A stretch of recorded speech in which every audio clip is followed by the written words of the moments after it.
You're not feared by anyone on the street. You're not respected in the rooms where decisions are made. You're useful, and that is enough for now. You run messages across neighborhoods that don't belong to you, walking quickly but never looking rushed. You collect small debts from men who avoid eye contact and count crumpled bills twice before handing them over. You stand outside meetings you're not allowed to enter, memorizing voices through thick wooden doors. No one explains the rules to you. You learn them by watching carefully and speaking rarely. You notice who talks too much and who lowers their voice at the right time. You notice who hesitates when given an order and who moves immediately without question. You notice who disappears and how no one ever asks why. Slowly, you understand something outsiders never see. This isn't chaos or random violence. It's structure, layered carefully from bottom to top.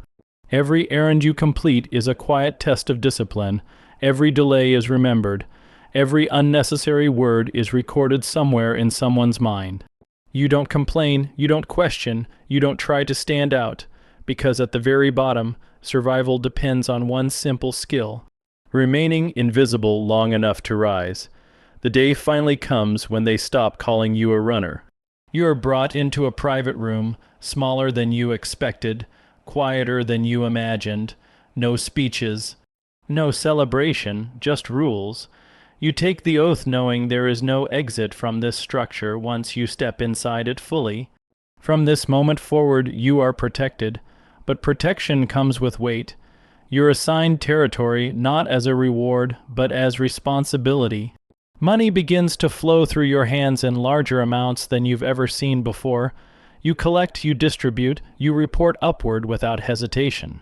You enforce discipline when someone falls short.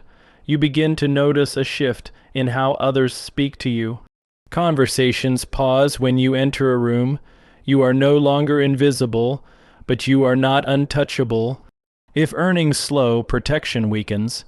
If loyalty wavers, consequences follow. You understand now that fear builds reputation. But consistency builds survival. You've moved up, and the climb has only begun. You don't run errands anymore. You don't wait outside doors. Now you sit at the table, not at the head, but close enough to matter. You are given soldiers to manage. Men who once outranked you in experience now report directly to you. You assign collections, you divide territory, you settle disputes before they become problems. Money flows upward through you. Every dollar is counted twice.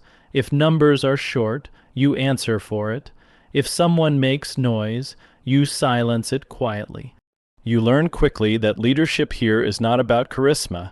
It is about control. You monitor loyalty constantly.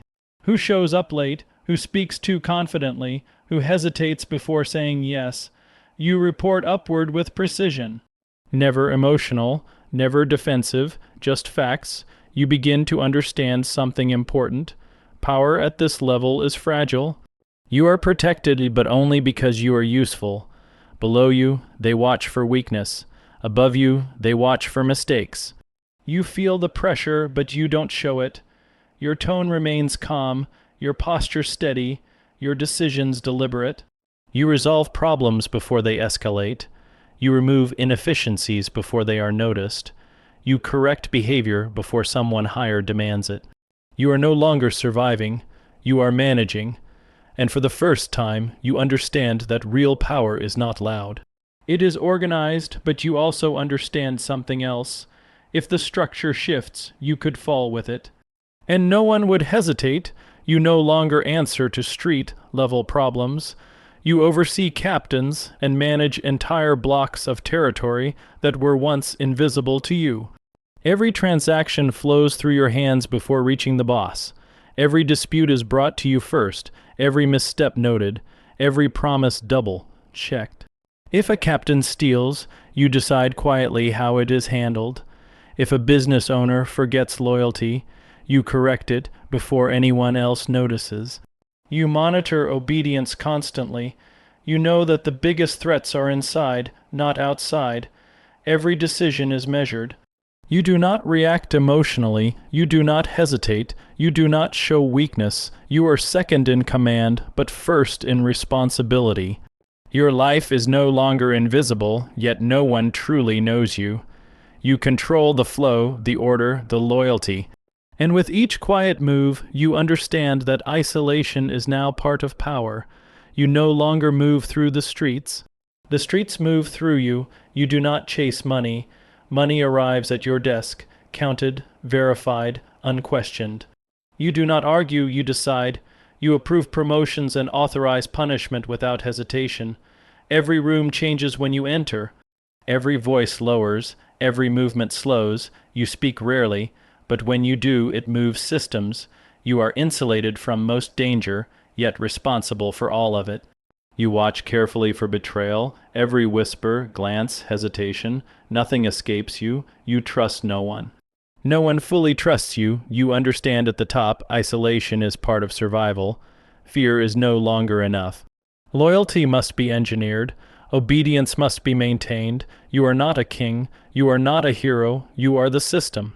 You are the gatekeeper of power. The bottom feared everyone. The top fears nothing except the shift of loyalty. And with each quiet decision, you understand that absolute control comes at the cost of solitude.